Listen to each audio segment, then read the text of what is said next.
So taking your seat, yeah, I like the experimentation. Beautiful. And we're just going to piggyback off of our yoga hug. Bring your right hand onto your heart and your left hand on top of your right hand. Relax your jaw, your tongue, your face.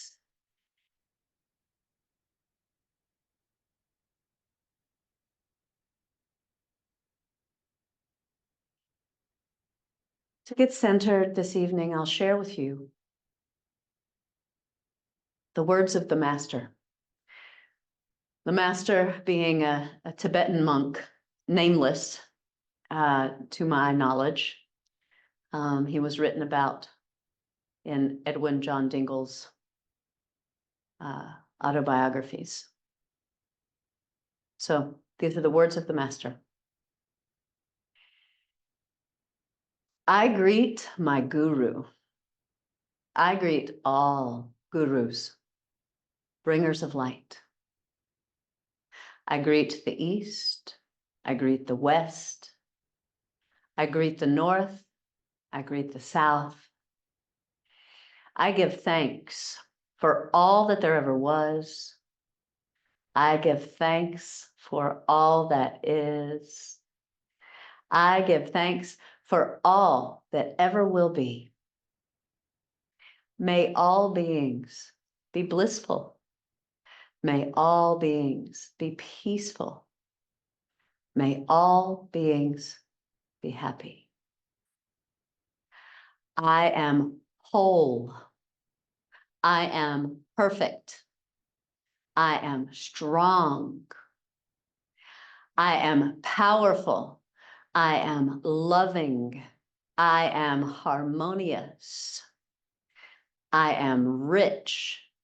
I am young. I am happy.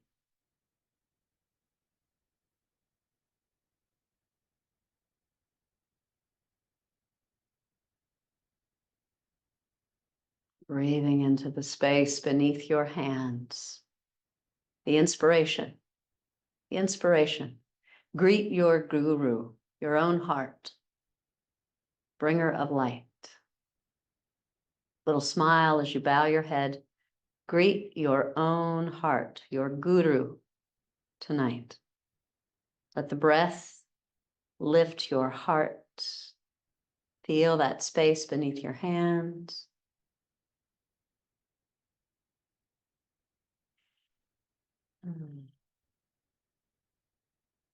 Sweet. Now, let your palms meet. Rub them together and let the abrasion, the friction create so much heat and light and maybe even some color that when you palm the eyes and you allow the lids to rise, the eyeballs can be bathed in that powerful energy from your palms. And then before you let the hands drift down, make a decision to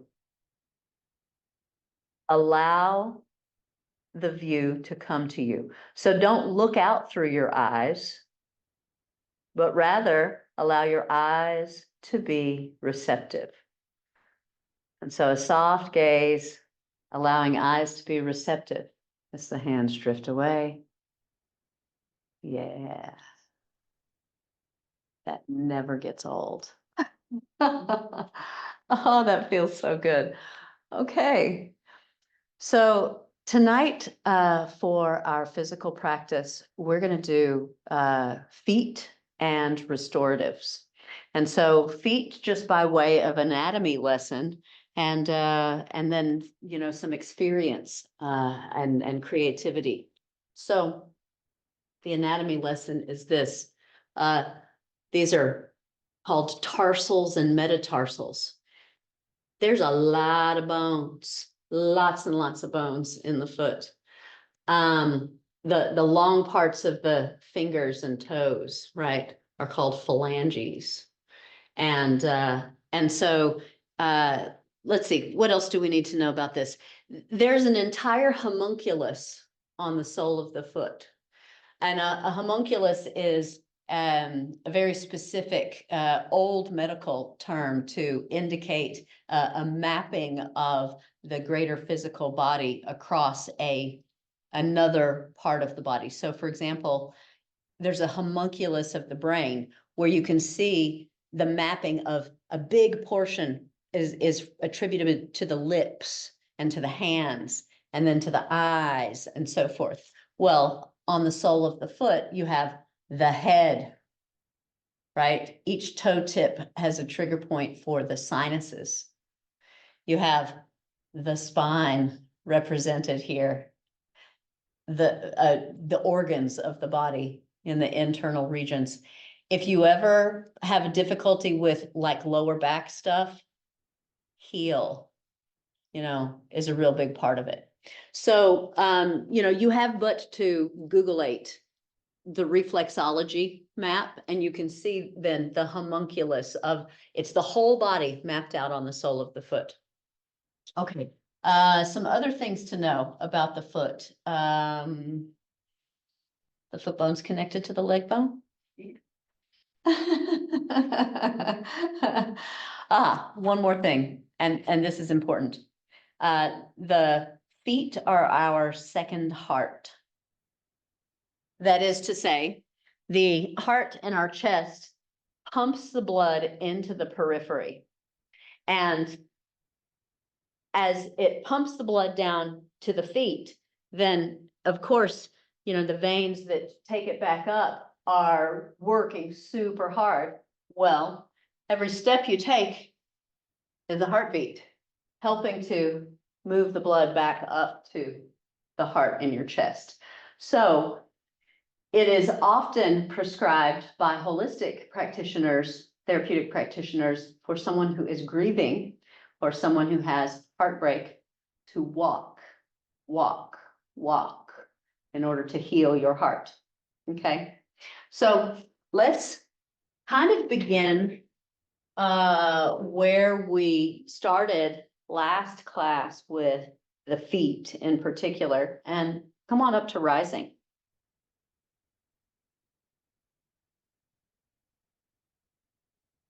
And so maybe take a look at them at first, pick up your toes and separate them as broadly as you can. And then just notice any difference there. There's this esoteric practice called toe reading. And believe it or not, I'm not ascribing any accuracy. I don't really know that much about it, except for this one weird tidbit, and that is, they say that the gap between your big toe and your second toe is indicative of your intuition. So. Like the bigger the gap, the better the. Yeah, right. Like a nice healthy gap between those first two toes is significant of high intuition. So anyway, get your tarot and your toes read. So step right across the left and bring the outer edges of the feet as close to one another as you can manage. And of course, you're going to have to bend the knees a little bit, especially if you want to bring the arches of the feet into the floor. Now, notice what it calls on already. It's pretty wobbly scenario, and hug your thighs towards one another and notice how that develops the stability. Really nice. Okay, so because we throw, I say, do this with your feet, do this with your hands, and then we move. The movement is really articulation from the navel. So go ahead and draw the navel in nice and close, hug the thighs into the midline, really beautiful. Take the arms up, and then keep that action in the center of the body as you bow gracefully. Nice, soft knees, good, good, good. And so as soft as they need to be to bring the fingertips down, because here you're focused on pressing the arches of the feet into the floor. Now, when I say press, you are approaching the soft side of your edge. The edge of what? Sensation. Also, the edge of reason. Like. Uh-huh.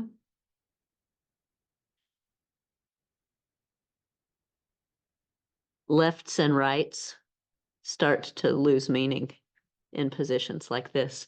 And this is important because this is a brain balancing pose.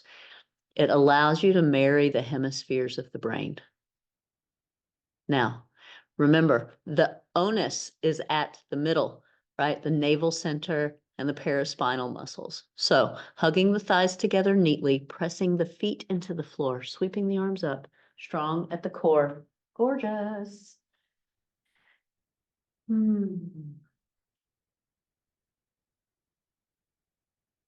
Well done. Go ahead and come to the middle and just soften your gaze, but don't close your eyes because all you want to notice is what it feels like. Notice your feet on the floor. Is there any difference than the first time? First time you felt your feet. Okay. Second side naturally. Take it over. It'll be a different feel, different experience. Once you found your position, then engage the mid body to support you, rising up on the breath in and then bowing sweetly on your out breath. Nice, nice, nice. Okay. Lots of space to experiment.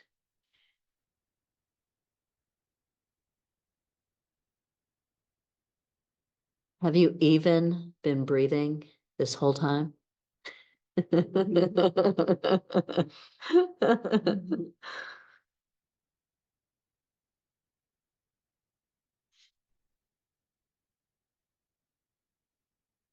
What a privilege we have to invest this time in taking good, exquisite care of ourselves. And so feeling that sense of levity as you rise, as you emerge, know that you are strong in your core body. Yeah. And then bring some loving passion into your beautiful heart. Remember why you're here.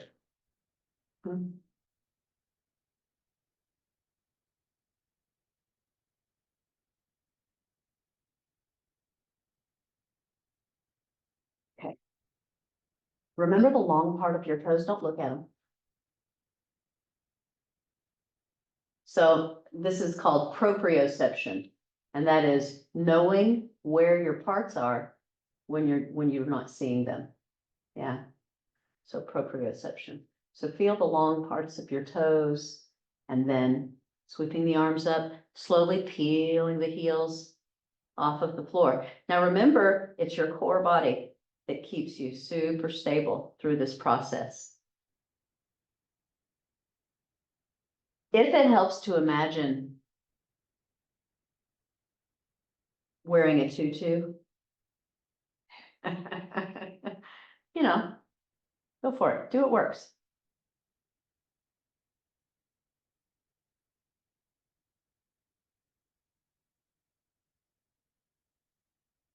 Keep going.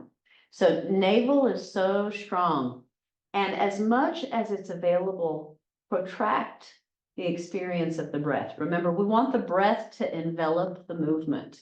And so slow, sweet inhales. Yes, nice, nice adjustment. We're going to do about 3 more. Here's the anatomy piece. When you invite the core body to work for this balancing practice, what you're doing is you're taking the heavy lifting out of the calves. And that's important because the calves are more for fine articulation. The abs are for heavy lifting. And so let your abs do the heavy lifting. And then on this round, as the heels come down, you'll just bow into yourself and dangle, hang around. Shift and pedal, sway, and smile. Yeah. I have a quick question. Yes, please.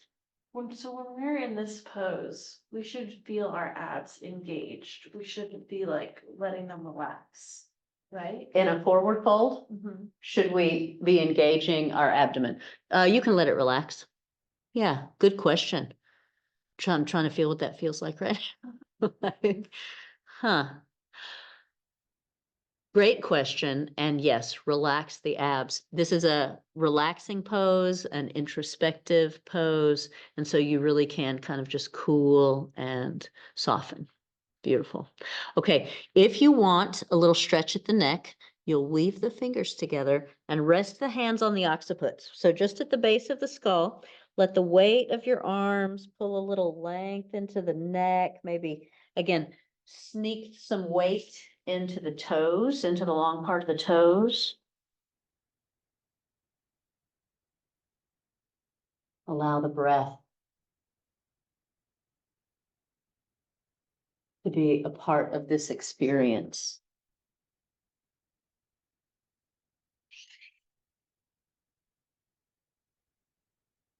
Good. Release the hands. And we're going to do some what is called Chinese yoga, qigong, and drawing from the big toe side, arch side of the foot. You pull earth energy up through the middle of the thighs, let it come over the hip points, and just give a little swirl at the kidneys, just soothing the adrenals here. Nice. And then big arms up. On the exhale, as you fall forward, take the hands onto the rump and the outside of the thighs, the backs of the thighs, and just start to graze energy down, move it down the outside, and then maybe give it a fling out the baby toe side. Once again, pull from the center, arch side of the foot up over the hip points, a little swirl as you soothe your kidneys.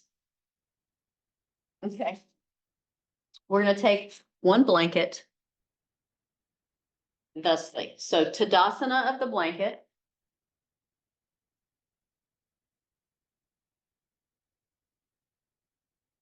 And your ball. So we've got some options. This is a soft baseball, which is my preference. This is a super soft tennis ball. And then there's some like bocce balls and some hard baseballs in there too. So, you might have to experiment a little bit. It's going to be a matter of how sensitive your feet are and how tight the fascia are on the soles of the feet. Okay, so we have the blanket, and the blanket is simply to diminish the likelihood that your ball goes shooting across the room.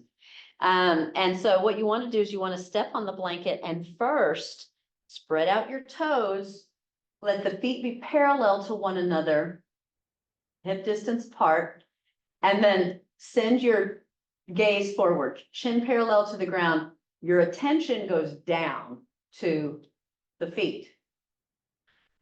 Here's something interesting.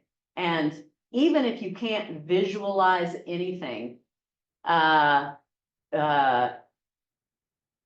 think everybody's on the same page, whether you're visual or not. Feel your third toe. Huh? There's a complexity here because your toes share nerves. Yeah, I mean, same thing with the fingers a little bit, right? They articulate commonly. And so bringing attention to the toes is a ubiquitous challenge. And so sense, visualize, notice all your toes. And then just go systematically. Big toe, second toe, third toe, fourth toe, baby toe. And just feel what it's like to bring attention into the individual toes. Feet. Now, outer edges of the feet, a little sturdier. Inner arches of the feet, more awareness. Heels. Good. Deep breath in, take the arms up. Eyes up, but not chin. Exhale, navel draws in and strong on your descent, but then you let the abdomen go as you bow forward.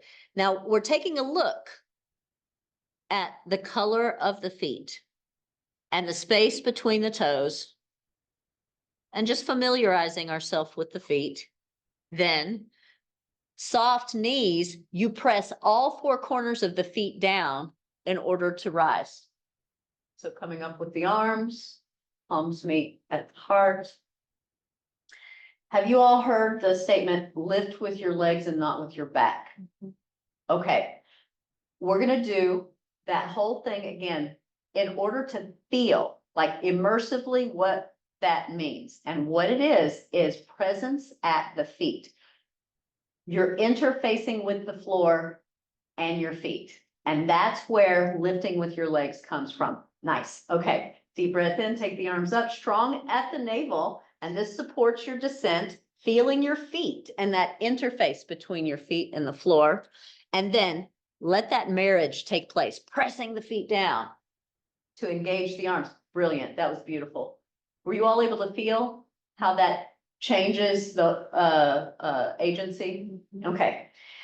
Let your right foot be your foundation, and then choosing the level of torture that you're into tonight.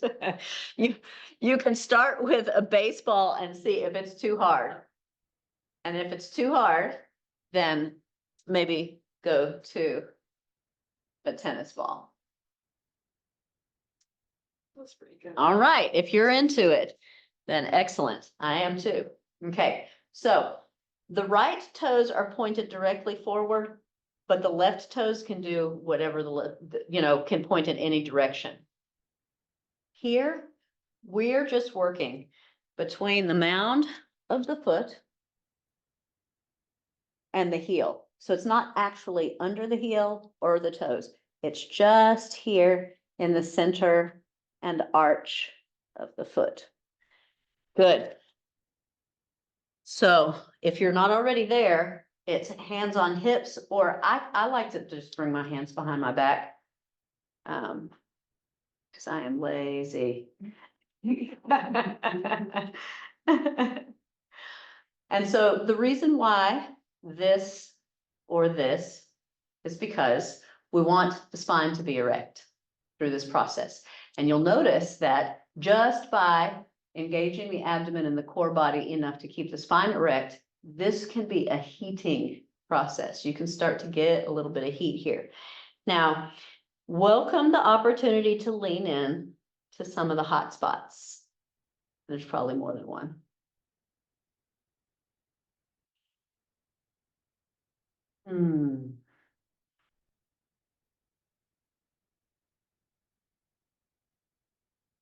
Okay, stay with it.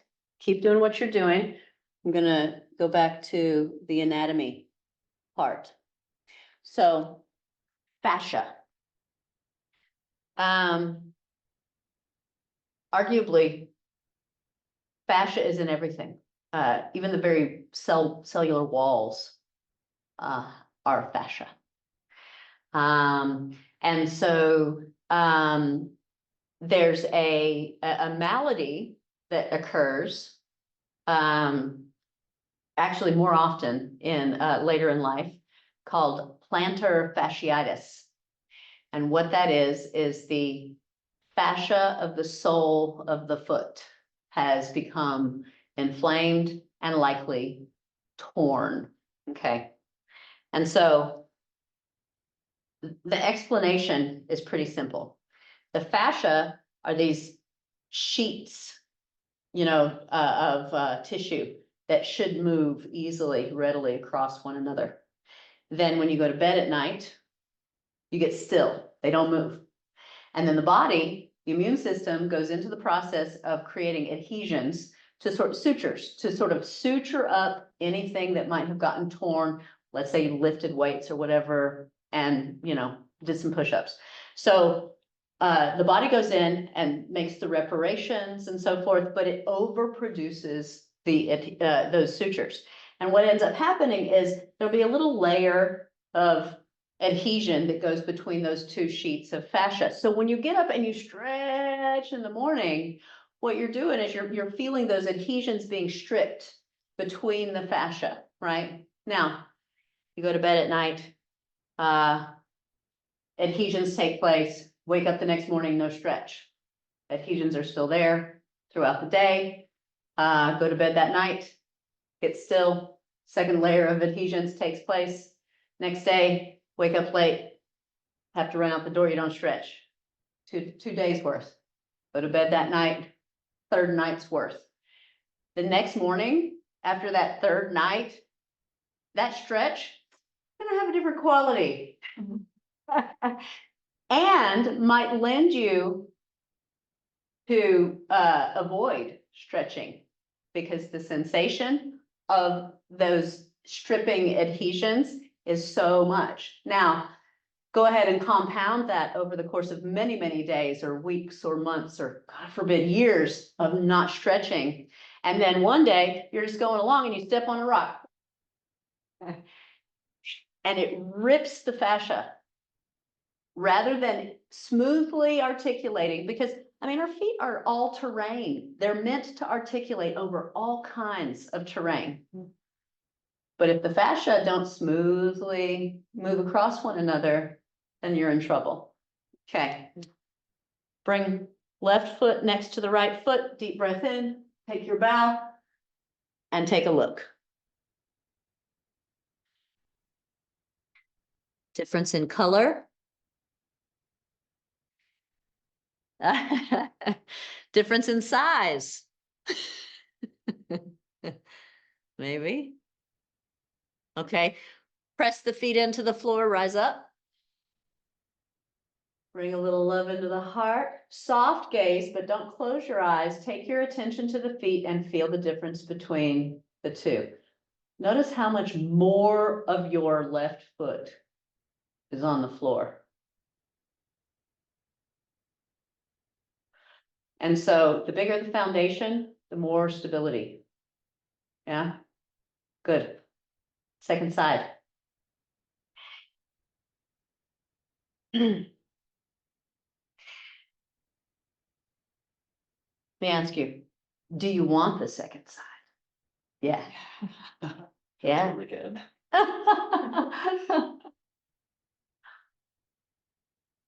Now, during this whole time that you've been experiencing this, this technique, any self-judgment? Have you worried about the cat, or, you know, leave the stove on? I don't know what, you know, I worry about all kinds of things, but it's not the same thing that a lot of people worry about. So, any of that? It was easy to be here for this. This technique will save your life later on, and I'll explain. One of the things that we lose over time is our balance, and it has to do with the vestibular system. We might lose teeth and therefore lose part of our sensory input. Our vision might go, and so our peripheral vision might be enclosed. That's part of our sensory input that we lose. We might lose sensitivity, you know, due to nerve issues or whatever. And then also, if we're not taking care of our feet, then this is a sensitivity that we lose, and therefore our ability to ambulate becomes diminished, and the likelihood of falling increases. So they say that after a certain age, and it's geriatric age, 70 maybe, I'll just say 70 is the ballpark, but look it up for yourself because this is readily available, this statistic. After 70, if an elderly person falls and breaks a hip, statistically, they will be dead within a year. And it has to do with a number of things. But what we know time and time again is that therapeutics and prevention, well, excuse me, let me back up. prevention is way less expensive than, remediation, and therapeutics.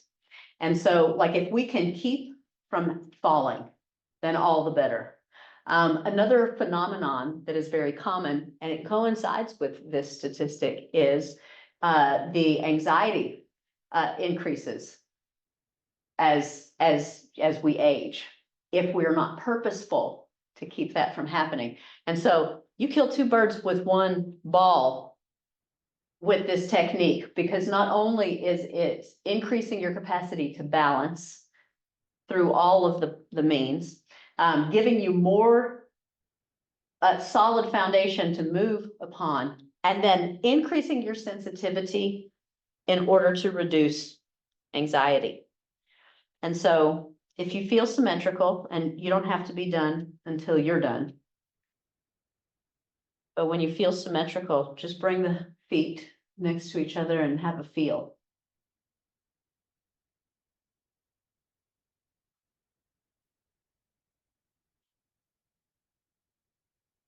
I'm plenty warm right now. How about you guys? Yeah, it's fascinating how that happens. Okay. Good. All right. Let's shift now to hands and knees, and we're going to continue to play with the feet a little bit. And so pad the knees as you feel necessary. Send the right leg back and turn the toes under. See if you can get the baby toe turned under. That might just be its own experiment. And then you're going to press into the heel and move weight around in the toes.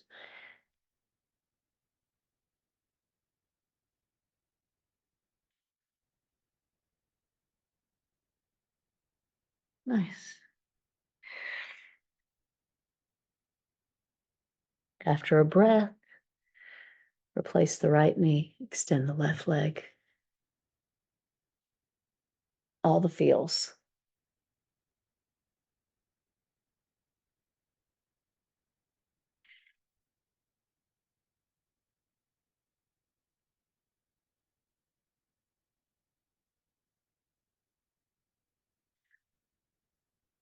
Yoga teachers, the first thing that we look at in order to make an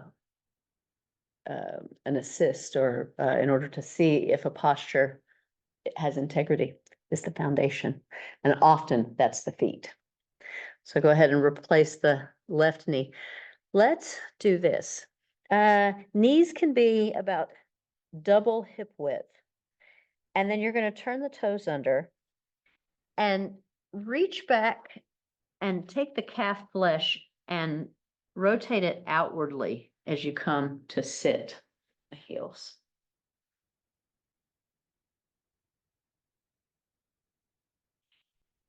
Sweep the arms out to the left and the right, right under left at the elbows. Garudasana, this is eagle arms. You'll inhale, squeezing the elbows close to each other and lifting the elbows up a little bit. And then you'll exhale, tuck the elbows down towards your navel, maybe round the back a little bit, tuck the chin. Take 2 more breaths just this way.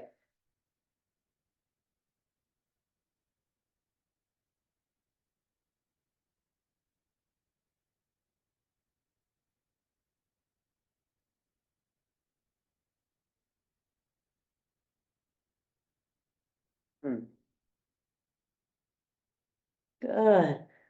Unwind, shift forward. Do whatever you need to do to recirculate it right here. Okay.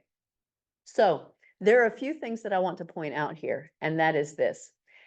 This can get really rich in sensation.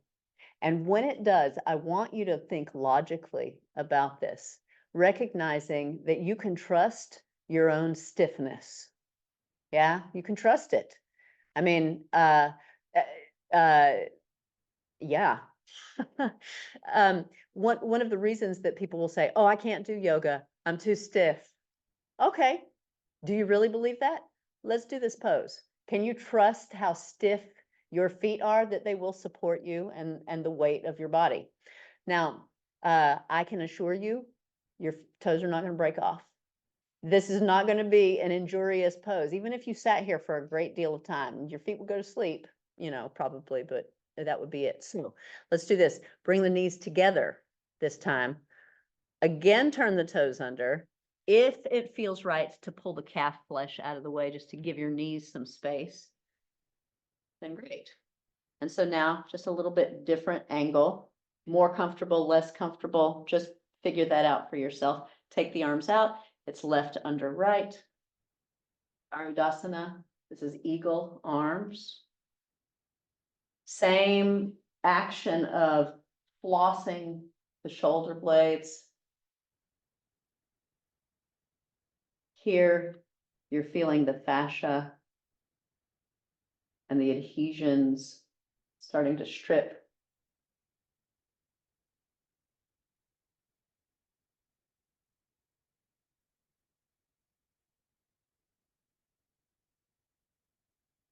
Yeah. Oh, get all the juice out of it. And then when you feel balanced, you can go ahead and shift forward again, recirculate. And then go ahead and shift onto your seat.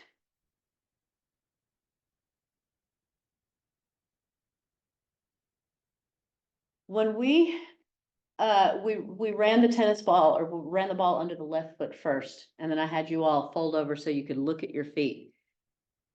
There may have been a visible difference in color. Any guesses why? Circulation. Boom. That's exactly right. Yeah. Okay. So let's look at that last pose. My toes are even wrinkly after that. And so what we were doing was we were, let's say, like pinching off a hose.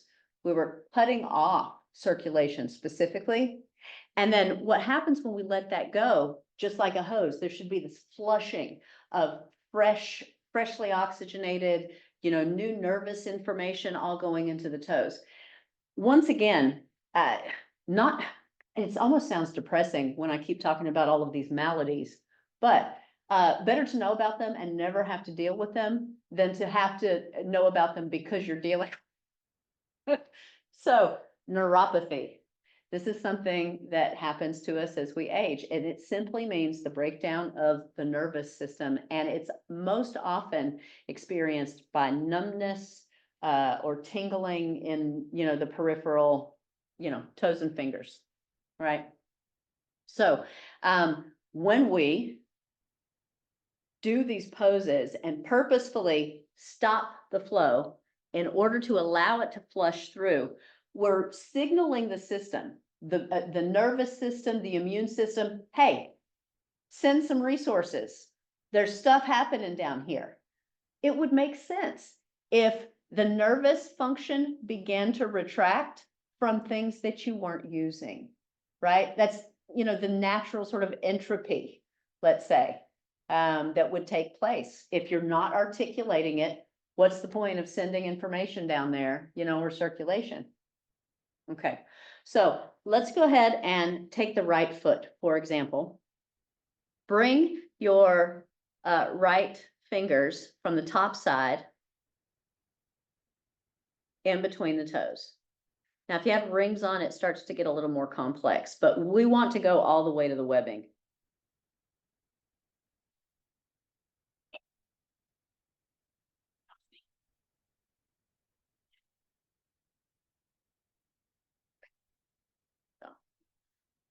Now, don't worry, they will go.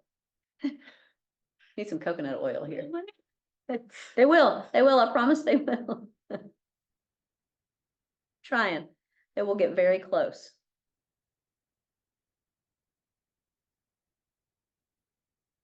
Yeah.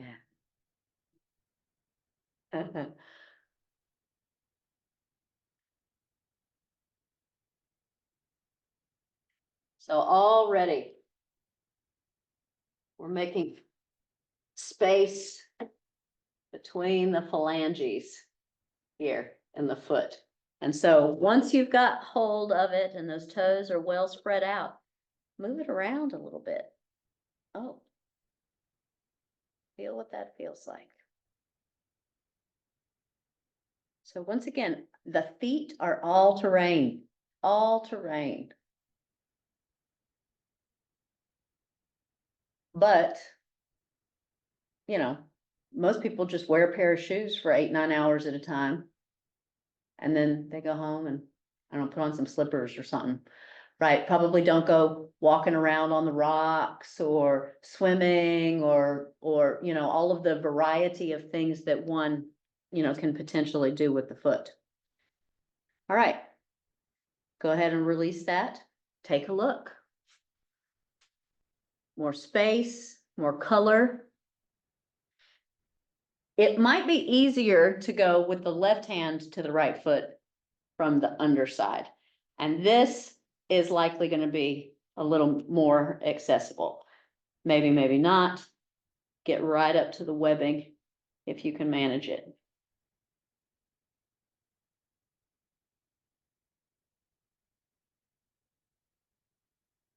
That's a lot easier. And then check this out. You've got this advantage. Thumb to arch of the foot. So yeah, get in there and hit some of those hot spots with the thumb.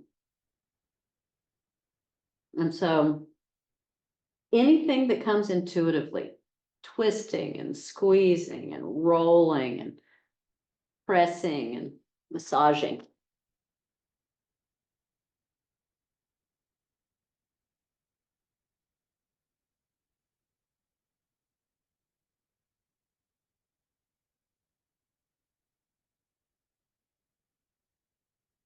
Yeah. There's no urgency, no hurry, but when you're ready, you can just take a look. So interesting because of the fact that you don't have any weight in the feet now. And so you're gonna be able to observe some differences that would, you know, perhaps be masked if you had weight in the feet.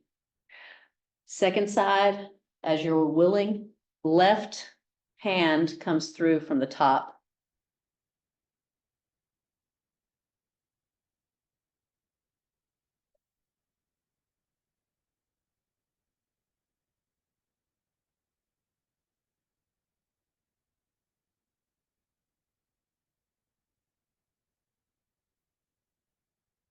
So when you heard the words of the master, the prayer was, you know, may all beings be happy. And then he finished with saying, I am happy.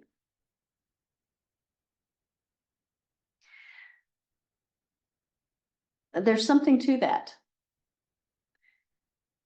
And as you finish up this part, use your right hand to come in from the bottom side.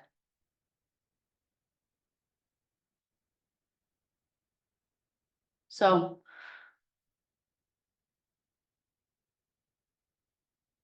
would you say that decision-making is easier when you're mad or when you're happy? Little decision.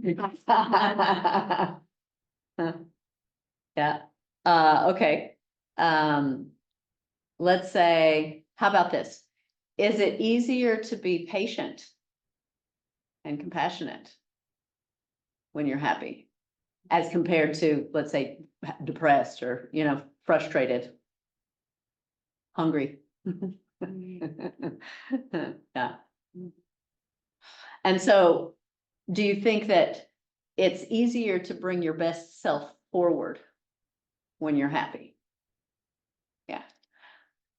How about, is it easier to be present when you're happy? Okay. And so if you feel satisfied, bring the feet and just take a look.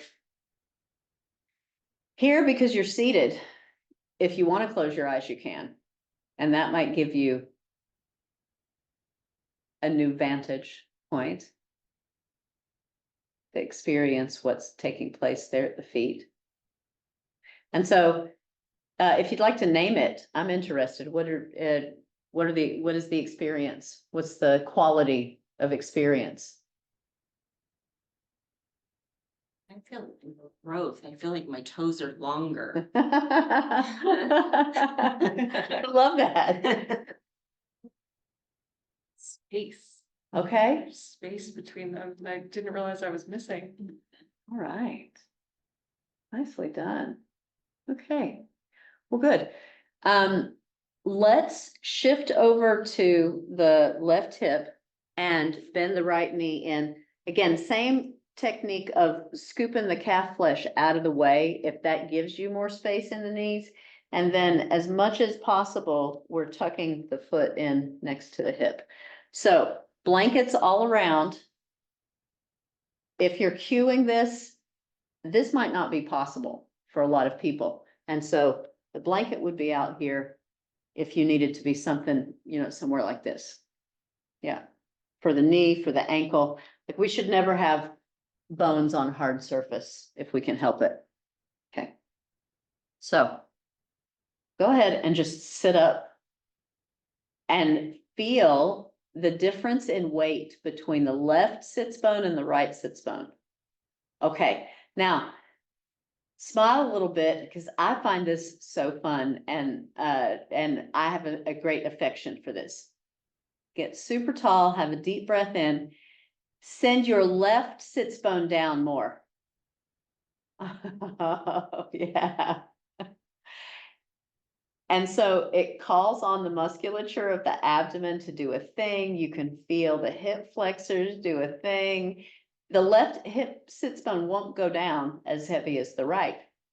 But if you invite it, feel how that changes the musculature in the mid body. Okay. Good. If it's available, drop back to the hands. Okay. Hug the knees together and press the knees down. Beautiful. That was really nice, Sydney. This is first aid for lower back pain.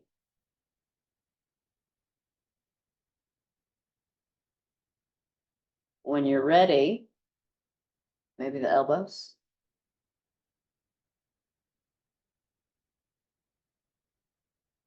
Press the knees down and hug the knees together. Are you starting to feel low back being a part of it just a little bit here?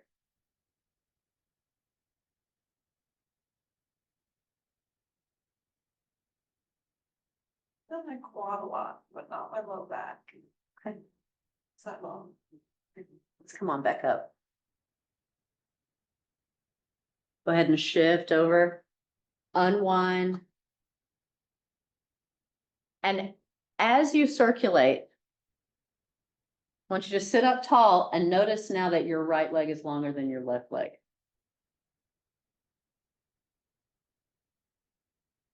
Yeah. And so we were not there for very long in that pose. And that's how much space you were able to create in the hip and the knee, and maybe a little bit in the foot. But I've got a good quarter of an inch or something extra space now. I can see it, for both of you all. Good. Okay, don't do this yet. I want you to see what's possible. So I'm doing the same side. This posture is this when it's all said and done. I heard you guys saying it was a lot of quad, and that's just because it is unfamiliar. And as you get a little more supple and more familiarized, what you'll discover is that the quad will stop hollering at you, and you'll feel it in the low back. So look at my low back so that you can see. This is the back bend. Can you see that, that space? Yeah. Yeah. That's why, it's first aid. And does that feel comfortable to you? Oh, I love it. Right. I want that to feel comfortable so much. So. Yeah. When we do this side though, I couldn't, like your knees are parallel. I couldn't bring, am I gonna hurt my knee if I have it out to the side doing that? Or is it like, do I need to bring? Question, okay, so. So you're here. Okay. That's a great question. You are making this invitation. Making this invitation, making this invitation. That's all you're doing is making this invitation. If, as you start to drop back, making this invitation, you know, is a no, you're not gonna go back any farther. Yeah, and so optimally, the knees are together and down, makes a safe, ultimately safe pose that you can recline fully in. And so there's a lot of working parts in that pose and a lot of ways in which, you know, you can run into inhibitions, you know, or limitations in the body. It could be injury, old, you know, injuries, you know, surgeries, all kinds of things. And so that's why, you know, we start here, understanding that this might be as far as anybody can go. And look, my whole left sits bone's off the floor. And so that invitation, go ahead and do this, everybody. Bring your blanket out and so you can have an experience of that. And so the arch side of the foot on the floor and the ankle, bring the ankle on top of the blanket there. That's not, yeah. Good. And so you're leaned over to the left pretty significantly. Feel what it feels like to press the right hip down. IT band, yeehaw. Yeah. Yeah, okay. And so this is as far as this person is going to go. There's no need to go any further than that. Yeah. And so then little bit by little bit, they'll start to bring it in little bit by little bit. And if you're out here stretching the IT band, the knee is going to get nice and open and you'll find more space and more space. So yeah, that's a good question. Is that comfortable for me? It is comfortable for me, but that one's 25 years in the making for me. So. All right, go to the second side. We don't want to walk out of here limping.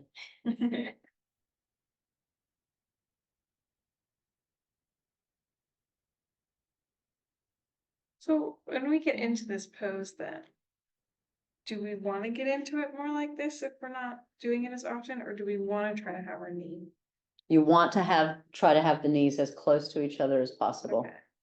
And so now, so what I'm seeing there for you, Sydney, is limitation in the top of the foot. Yeah.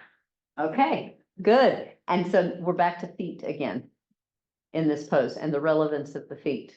Yeah, good.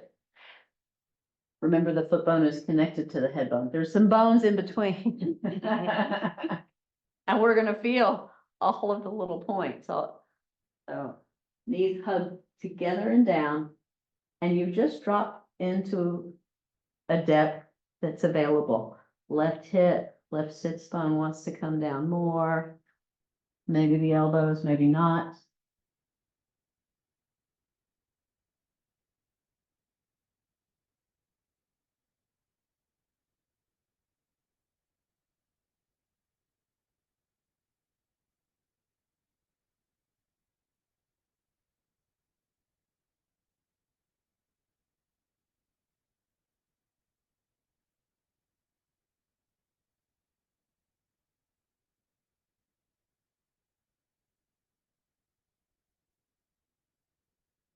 And more breaths.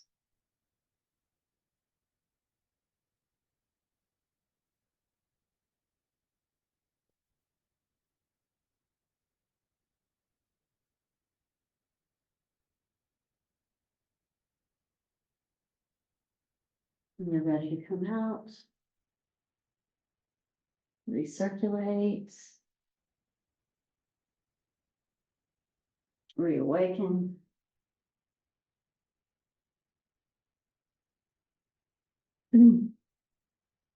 So, partially for entertainment and partially for explication, I will show you. I have an injury that is 30 years old. My left ankle, I sprained when I was 16, and the ligaments and tendons are just stretched out like old rubber bands in here. So this ankle has integrity. This one's just barely on there. Yeah, and so, I mean, this is just one example of what kind of a spectrum of limitations or asymmetries might be possible in any given space or even in your own body. And so we like to do asymmetrical poses because they show us, they elucidate, left and right are not precisely the same, and that helps. Now, for a wise progression, a vinyasa krama, a wise progression sequentially, if you do right side and left side, then you want to like stamp it, seal it with a symmetrical pose. So this position is Ardha, half, Vajrasana, half rock pose. And you'll recall I showed you how to make your tushy roll. Okay, so here's where tushy roll might be coming in handy. And that's when we do full rock pose. Vajrasana actually translates to thunderbolt, which glitches me out because lightning bolt, yes, thunderbolt doesn't make sense to me. And so in Kundalini, they just call it rock pose. And so that would be knees together, scooping the flesh away, mounds of the feet together. Oh, excuse me, I'm sorry, that's wrong. Knees together, flesh out of the way, heels hip distance apart, and then sits bones resting on the floor between them. And so now I've got both knees in that position. If I'm using my tushy roll, I can bring a little relief to the lower body. So give it a go. Knees together, ankles hip width apart. Scoop the flesh away of the calves and sit between your heels as much as that is available.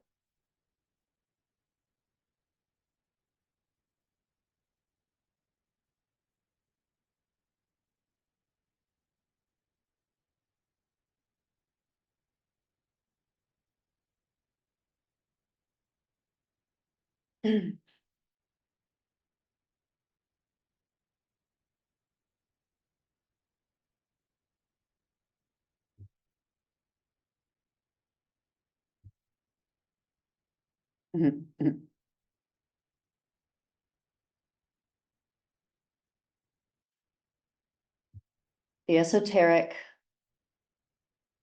indicators suggest that knees are related to ego. And so we have but to look at the symbolism, they say, bringing someone to their knees, humbled and to their knees. Now, the knees and the low back are linked. They're interrelated, and it's through this notion of ego, because we have our stability here in the core body, right? So low back. If your low back is out, you don't even know who you are. I mean, everything becomes insecure, everything. So let me ask you, do you trust your rigidness right here? Do you trust your limitations? Huh. Take a couple of breaths. Let gravity invite you. Respond to that invitation. 2 more breaths, 2 more deep, long breaths.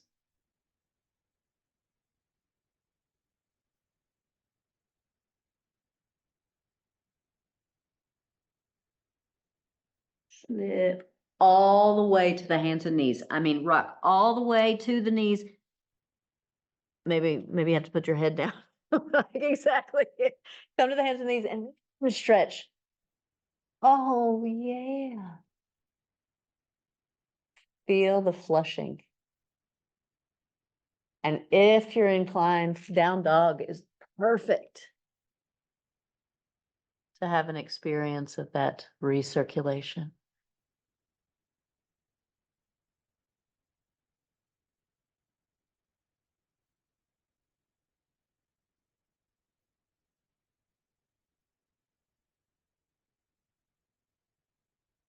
Nicely done. Hey.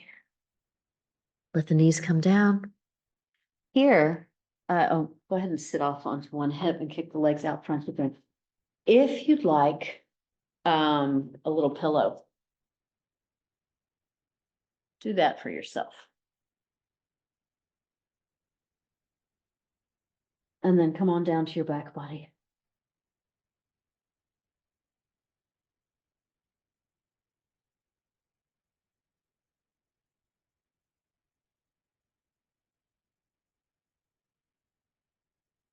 Ah, yes, knees bent. Uh-huh. Beautiful. Knees bent, feet on the floor. Without looking, because it would be complex to see anyway, but without looking, estimate the feet hip distance apart and the heels aligned beneath the knees. So not too close to the hips, not too far away from the hips, but a nice moderate position. Good. Feel the toes.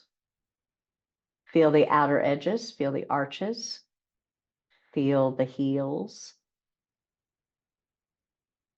Okay. Now snuggle the shoulder blades up underneath you just a little bit more. Go ahead and bring the hands, palms down next to the hips on the floor. Pick your hips up just an inch or two, and then start to roll your hips around this way and that way. A little tuck, a little pelvic tilt, a little bloody-do. Yep. And so just any way that your hips will articulate. Nice. Okay.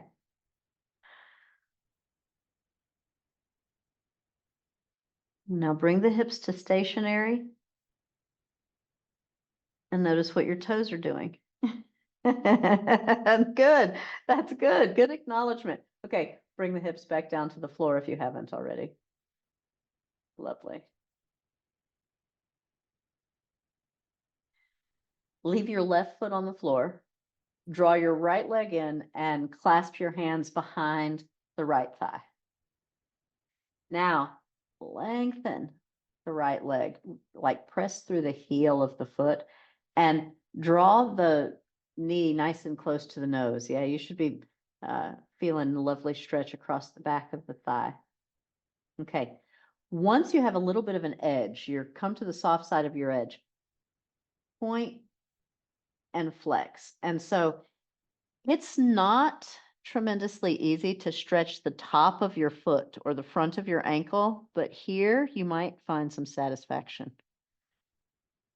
And then how about rocking and rolling and rounding and exploring? And so any kind of direction, pointing, flexing, and just expressing.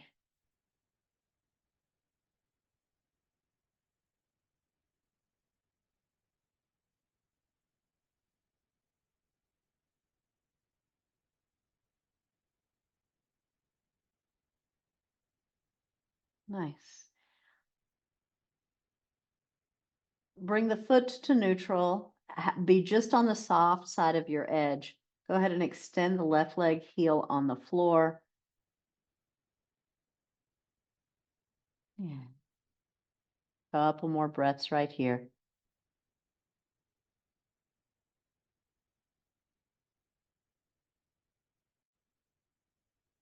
Good. Okay. Bring the hands down, palms down on either side of the hips. You've got the right leg extended. Press the heel up as if onto the ceiling. Nice. Now, pull the belly button down towards the spine. Float the left heel just an inch. Good. Press the small of the back into the floor. This is a stride. Okay? Notice how your abdomen has to engage as you switch the legs. Maybe just tap the floor, pick it up an inch. Hey, good. So this is a stride, right? Press the abdomen, or excuse me, press the navel into the back body and the back body into the floor. Switch legs.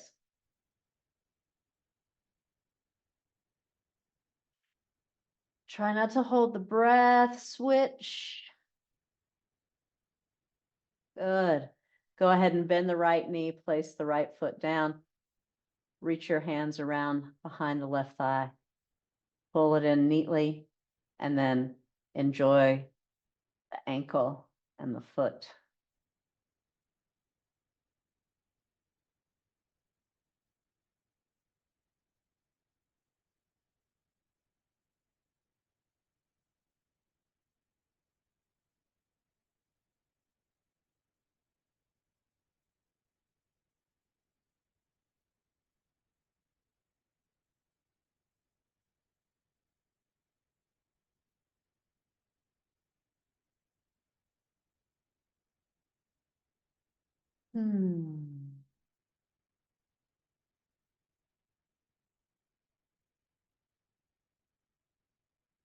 No urgency, just when you're ready, you might slip the right leg long, let the heel rest on the floor, just to add a little more stretch, maybe across the front of the right thigh, back of the left thigh.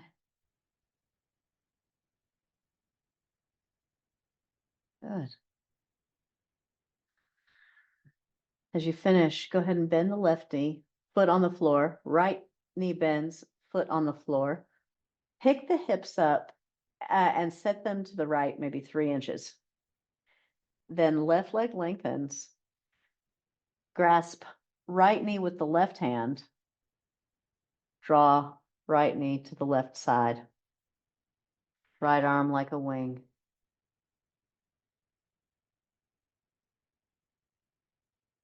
Stay right there.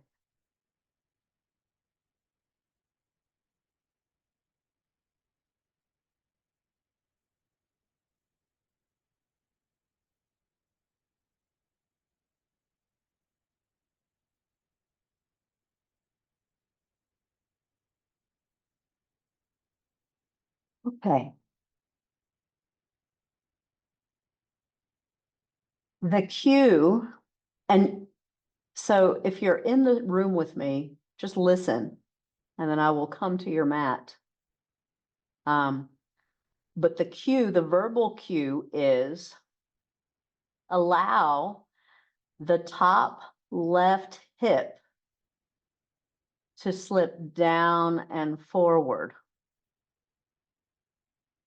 And so I'm going to demonstrate for the camera that all that means is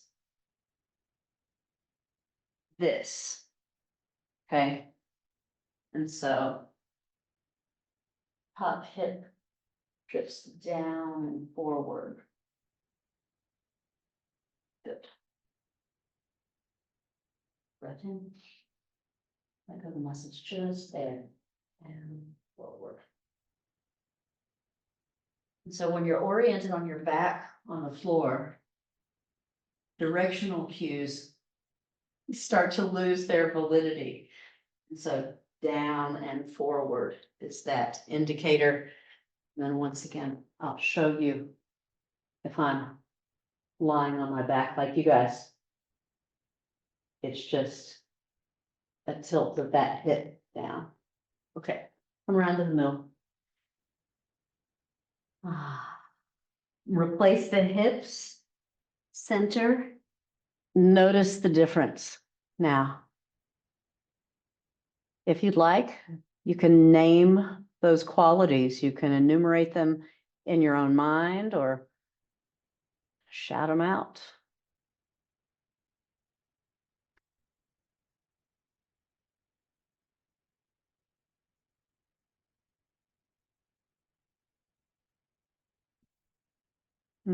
Mobility. Mm-hmm. Yeah, what's coming up for me is alive. Like I feel more liveness. Yeah. Strength too, like it feels stronger. Ooh. Nice. Okay, knees bent, feet on the floor, just to pick the hips up, set them a few inches to the left. Now your right leg lengthens, heel on the floor.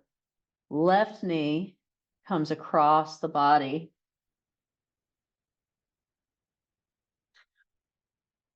Now, depending on how much you do this pose or what your body, what the limitations of your body are, the question has emerged. Should the aim be to bring, let's say in this case, the left knee all the way to the floor? And when that happens, my left shoulder blade floats. Or should I keep my left shoulder blade grounded and let my left knee float? Yes. The floor is there. And eventually, if you've got a floating part, gravity will coax it down. And so the key is to find a sense of security. I love what you've done just there. And so let's just play with this side, straightening into the leg, pressing into both heels.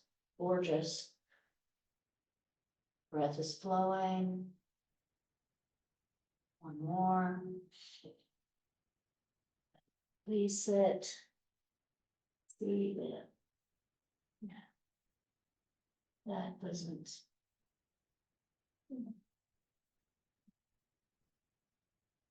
So you steal your block, then I'll give it back. Let me press. Just that's flowing.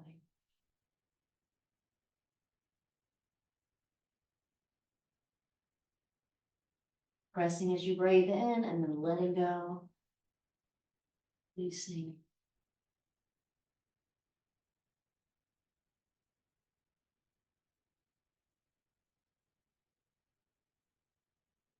It's going to be taller when we leave today.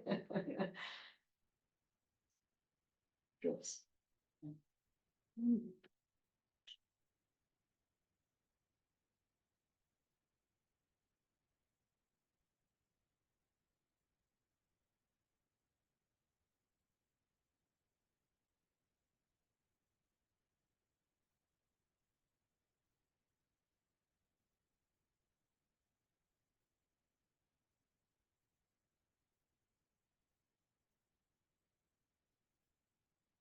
Come to the middle. Draw the knees. So bring the hips to center, draw the knees in, and just bring the soles of the feet to meet. And if you like, you can just rock a little bit.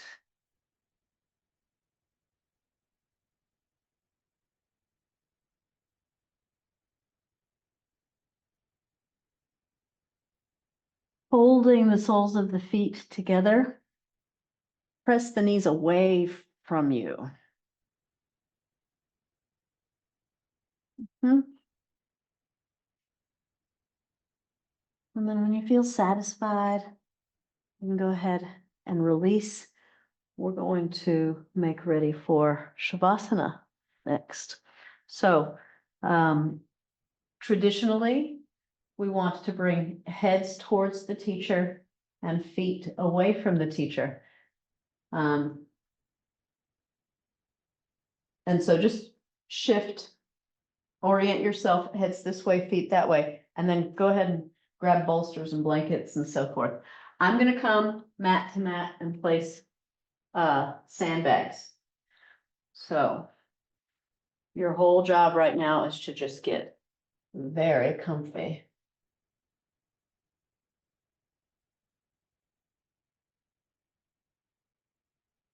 Continuing to feel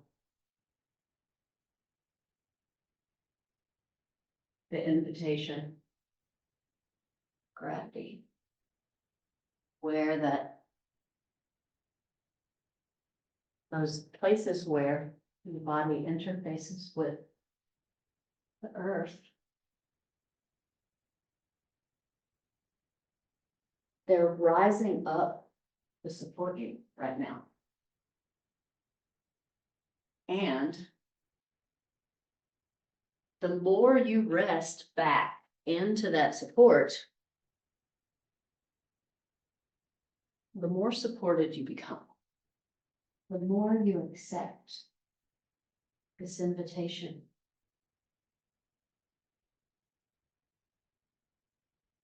When you allow yourself to be supported, the more supported you are. Final corpse pose is a beautiful symbol. Because in our culture, we struggle with death and dying. And as with anything, if we don't practice, we're not going to get good at it. And so the symbolism of corpse pose is a preparation. It's teaching us that impermanence is the nature of nature.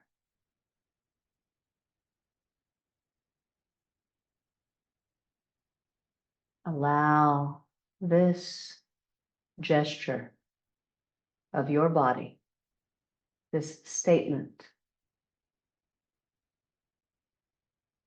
be one of surrender.